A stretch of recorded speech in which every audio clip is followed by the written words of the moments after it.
friends, how are you all? I hope you guys all are well. I'm Assistant Professor Mona and I'm back with my new lecture, The Lost Leader, written by Robert Browning. So, as I promised you guys that we will meet with the Lost Leader, the poem written by Robert Browning. So, here we go and ये जो poem है The Lost Leader बहुत important poem है, बहुत सारे exams में इससे questions बनते हैं, बट पोएम का टेक्स्ट हम लोगों को नहीं पढ़ना है, हम लोगों को इसका एनालिसिस करना है एंड पोएम किस बेसिस पर लिखी गई है ये बहुत ज़्यादा इंपॉर्टेंट है। तो आज हम लोग द लॉस्ट लीडर का एनालिसिस करेंगे एंड अगर आप लोगों को वीडियो पसंद आए तो आप लोग इस वीडियो को शेयर ज़रूर करें, चैनल को सब्सक्राइब ज़रूर करें। तो चलिए without wasting your time let's start our today's lecture. तो सबसे पहले गाइस हम लोग यहाँ पर इंट्रोडक्शन देखते हैं। तो इंट्रोडक्शन में जैसे कि हम लोगों को पता है कि रॉबर्ट ब्राउनिंग जो है, रॉबर्ट ब्राउनिंग ने क्या है कि बहुत सारे शॉर्ट एजैकुलेशंस एंड पोएम्स जो हैं वो लिखी हुई हैं एंड द लॉस्ट लीडर जो है वो इसमें से एक बहुत इंपॉर्टेंट पोएम है। तो ये जो पोएम है हमारी द लॉस्ट लीडर, ये फर्स्ट ऑफ ऑल पब्लिक किस में हुई है, हमारी ड्रामेटिक रोमांसेस में पब्लिश हुई है इन द 1845। आप लोगों को पता है एक बार UGC NET question, UGC NET exam में क्वेश्चन पूछा गया था मैच द कॉलम करके, उसमें इनके रॉबर्ट ब्राउनिंग के जो वर्क है हमारे ड्रामेटिक रोमांस हो गया या इनके जो अदर वर्क्स है जिसमें इनके डिफरेंट डिफरेंट वर्क्स पब्लिश हुए हैं, उनको मैच करने के लिए दिया गया था कि कौन सा वर्क जो है वो किस इजैकुलेशन में पब्लिश हुआ है। तो आप लोगों को यहाँ पर ये रॉबर्ट ब्राउनिंग के जितने भी वर्क्स हैं, बहुत इंपॉर्टेंट वर्क्स हैं, पोएम्स लिखे हैं, शॉर्ट इजैकुलेशंस लिखे हैं, बहुत ज़्यादा इंपॉर्टेंट ये हो जाते हैं।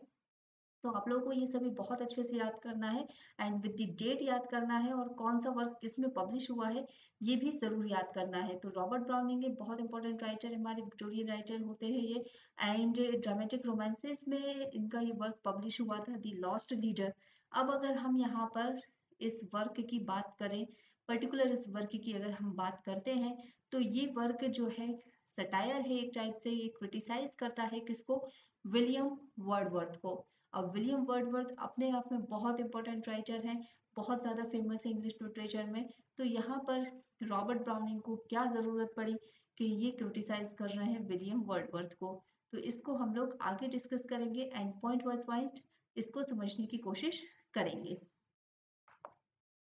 तो जैसे कि हम लोग देख सकते हैं यहाँ पर लोगों ने टेक्स्ट लिया हुआ है इस पोएम का।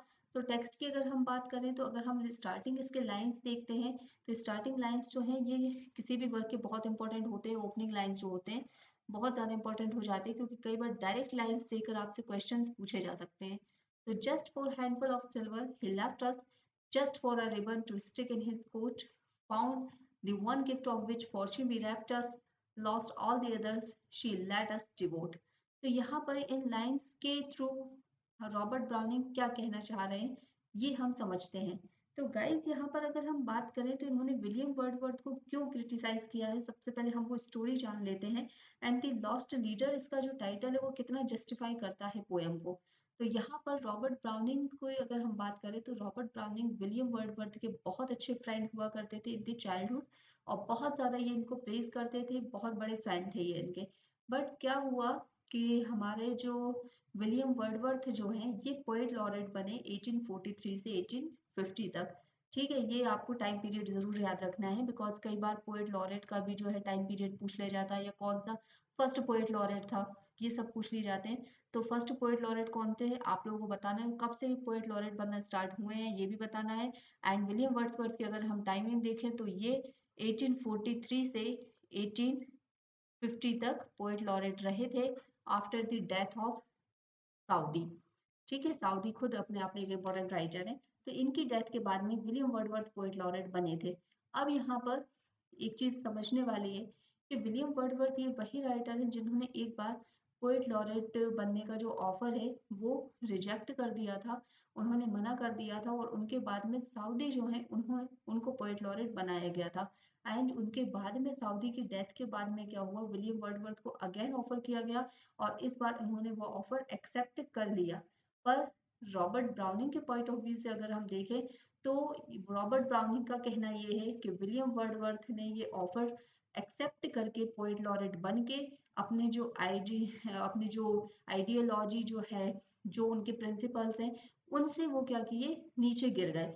ठीक है, उनसे वो क्या कर रहे, लेफ्ट कर गए और उनको ये सब चीज, ये पोएट लॉरेट का ऑफर जो है एक्सेप्ट नहीं करना चाहिए था, ऐसा रॉबर्ट ब्राउनिंग का कहना है। और इसीलिए इस पोएम के थ्रू द लॉस्ट लीडर, मतलब कि विलियम वर्डवर्थ जो कि एक टाइम पे लीडर हुआ करते थे, वो आज कहीं खो गए हैं।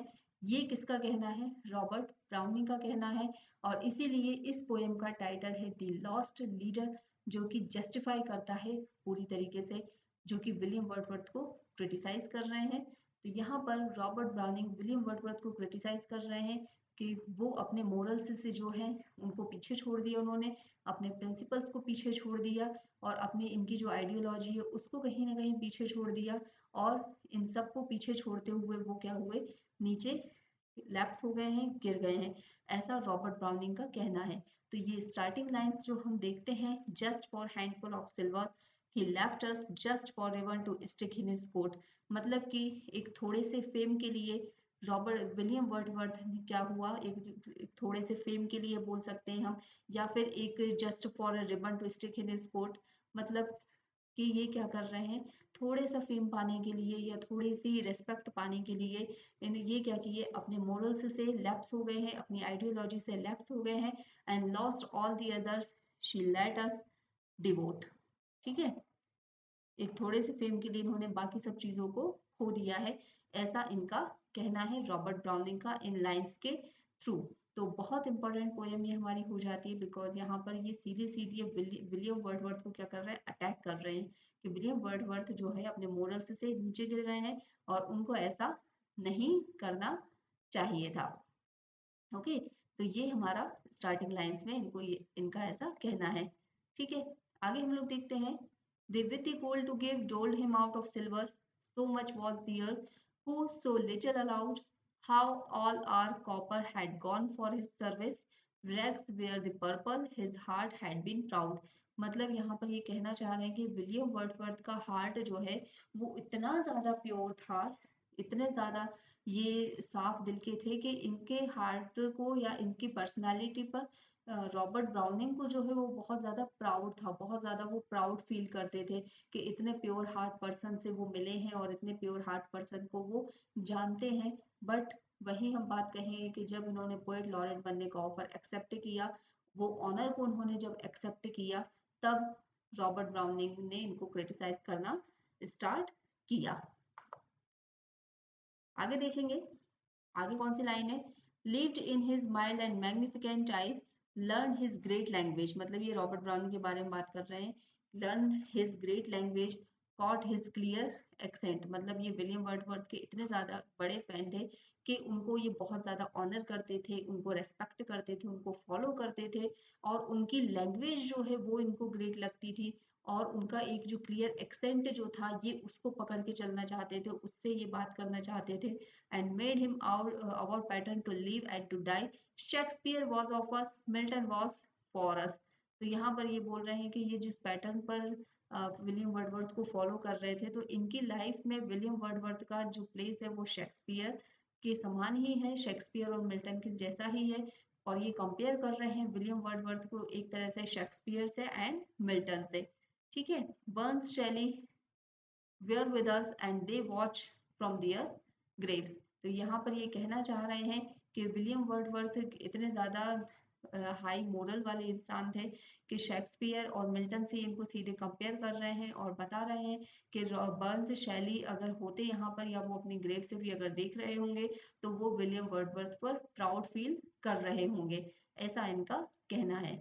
He alone breaks from the van and the free man, he alone sings to rear and the slaves।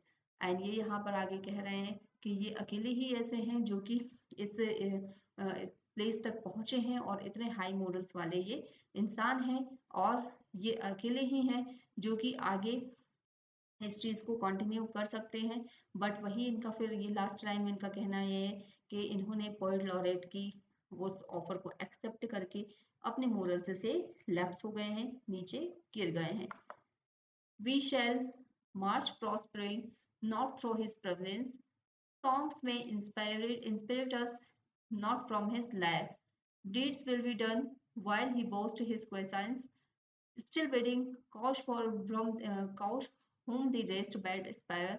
blot out of his name, then record one lost soul more, one task more declined, one more footpath untrod, and one more devil's triumph and solo for angels. तो ये आगे हमें बताना चाहते हैं कि William वर्डवर्थ की थोड़ी और इन्होंने तारीफ की है कि विलियम वर्डवर्थ के जो सॉन्ग्स हैं, विलियम वर्डवर्थ की जो पोएम्स है, उन पर इनको क्या है, कितना प्राउड फील होता है एंड किस तरीके से ये विलियम वर्डवर्थ को कि जो भी कि विलियम वर्डवर्थ से कितना ज़्यादा ये इंस्पायर हो गए थे, उनका नाम जब ये लेते थे तब इनको कितना अच्छा फील होता था, बट फिर ये लास्ट में वही कहेंगे कि ये लास्ट में मिसगाइड हो गए हैं और अपने मोरल्स को खो दिया है इन्होंने, अपने प्रिंसिपल से ये भटक गए हैं। One wrong more to man, one more insult to God. Life night speaks, let him never come back to us. मतलब ये यहाँ पर कह रहे हैं कि ये इतना ज़्यादा मिसगाइड हो गए हैं यहाँ पर कि ये अपने लाइफ से भटक गए हैं, अपने ट्रैक से भटक गए हैं and let him never come back to us and ये यहाँ पर अब कभी हमारे पास में नहीं आने वाले हैं and there would be doubt hesitation and pain. अब यहाँ पर ये आ गए हैं कि ये रॉबर्ट ब्राउनिंग ऐसा कहना चाहते हैं कि यहाँ पर कंडीशन वो हो गई है, सिचुएशन वो हो गई है कि अब इनको डाउट होने लगा है, हेजिटेशन होने लगी है और पेन होने लगा है कि ये जो हमारे इतने बड़े फेमस विलियम वर्डवर्थ जो थे, हमारे जो राइटर जो हैं, ये इतना मिसगाइड हो चुके हैं और अब ये जो है इनके हमें हेजिटेशन दे रहे हैं, पेन दे रहे हैं और इनकी तारीफ करने के लिए हमें खुद को क्या करना पड़ रहा है, फोर्स करना पड़ रहा है। मतलब कि अब ये रॉबर्ट ब्राउनिंग जो है वो विलियम वर्डवर्थ को अगर एक टाइम पर जो प्रेज करते थे इतना ज़्यादा कि वो हाई मोरल्स वाले इंसान है, हाई आइडियोलॉजी वाले इंसान है, प्रिंसिपल वाले इंसान है, बट आज रॉबर्ट ब्राउनिंग को खुद को क्या करना पड़ रहा है, फोर्स करना पड़ रहा है उनकी तारीफ करने के लिए। ठीक है, never get confident morning again. और आगे ये बोल रहे हैं कि अब मैं और किसी भी सुबह इतना ज़्यादा कॉन्फिडेंट और इतना ज़्यादा ग्लैड नहीं हो पाऊंगा। Best fight on well we for we taught him strike gallantly, menace our heart, we master his own, and then let him receive the new knowledge and wait us and pardon in heaven first by throne. और ये आगे बात कर रहे हैं कि उनसे इतना ज़्यादा हमने नॉलेज लिया है, विलियम वर्डवर्थ से इतना ज़्यादा हमने नॉलेज रिसीव किया है, तो आगे हम ये प्रे भगवान से प्रार्थना करते हैं कि हमें जो है अपनी गलतियों के लिए माफ़ी दें और हमें जो है क्षमा कर दें। आगे हम इस चीज के लिए प्रार्थना करते हैं, ऐसा रॉबर्ट ब्राउनिंग कह रहे हैं। तो ये जो थी पोयम हमारी, ये हमारी पोयम यहाँ पर खत्म होती है और विलियम वर्डवर्थ को इन्होंने किस तरीके से एक हाई मॉरल वाले इंसान से लेकर इन्होंने आगे अपनी भूल चूक माफ करने के लिए तक माफी मांगी और उनकी पूरी आइडियोलॉजी इन्होंने डिफाइन की यहाँ पे रॉबर्ट ब्राउनिंग ने, ये चीज यहाँ पर दिखाई गई है। तो आप लोगों से सीधे सीधे यहाँ पर क्वेश्चंस बन सकते हैं इस पोयम से, जैसे कि द लॉस्ट लीडर कब पब्लिश हुई, कौन से इजैकुलेशन में पब्लिश हुई। नेक्स्ट क्वेश्चन आपसे बन सकता है कि द लॉस्ट लीडर जो है वो किस पर सटायर है। तीसरा क्वेश्चन आपसे बनेगा कि विलियम वर्डवर्थ पर अगर ये सटायर है तो क्यों है, ऐसी क्या वजह रही थी कि रॉबर्ट ब्राउनिंग को उन पर सटायर करना पड़ा। फोर्थ क्वेश्चन आपसे बनेगा विलियम वर्डवर्थ पोएट लॉरेट बने थे तो वो किस टाइम पीरियड में बने थे एंड उनके प्रीडेसर्स कौन थे एंड उनके फॉलोअर कौन थे, ये क्वेश्चन यहाँ से बनेगा। तो यूजीसी नेट एग्जाम का पॉइंट ऑफ व्यू से देखें या फिर अदर किसी भी टीचिंग एग्जाम के पॉइंट ऑफ व्यू से देखें, अगर आप लोग किसी भी एग्जाम में अपेयर होने के लिए जा रहे हैं जहाँ पर इंग्लिश लिटरेचर पूछा जाता है, तो उसके लिए आपको ये पोएम जो है बहुत अच्छे से प्रिपेयर करनी होगी एंड इसकी स्टार्टिंग लाइन जो है बहुत अच्छे से हम याद रख करेंगे, बिकॉज स्टार्टिंग लाइन से ओपनिंग लाइन से भी आपके क्वेश्चंस बनते हैं। तो 4 से 5 क्वेश्चन मैंने डायरेक्टली आप लोगों को बता दिए हैं एंड आप लोग जब इस पोएम को और अच्छे से प्रिपेयर करेंगे तो आप लोग बहुत अच्छे से देख पाएंगे कि ये पोएम जो है कितनी ज़्यादा इंपॉर्टेंट हो जाती है। तो ये था हमारा आज का lecture guys. I will catch you tomorrow with the another video lecture. But before going back, I want to tell you guys, अगर आप लोगों को वीडियो लेक्चर पसंद आया हो तो आप लोग इस वीडियो को शेयर जरूर करें, चैनल को सब्सक्राइब जरूर करें एंड बेल आइकन को प्रेस करना बिल्कुल ना भूलें, जिससे कि आपको आने वाली वीडियोस की नोटिफिकेशंस मिलती रहे। So I am Assistant Professor Mona and I will catch you tomorrow with the another video lecture. Till then, keep watching, keep learning. Bye bye.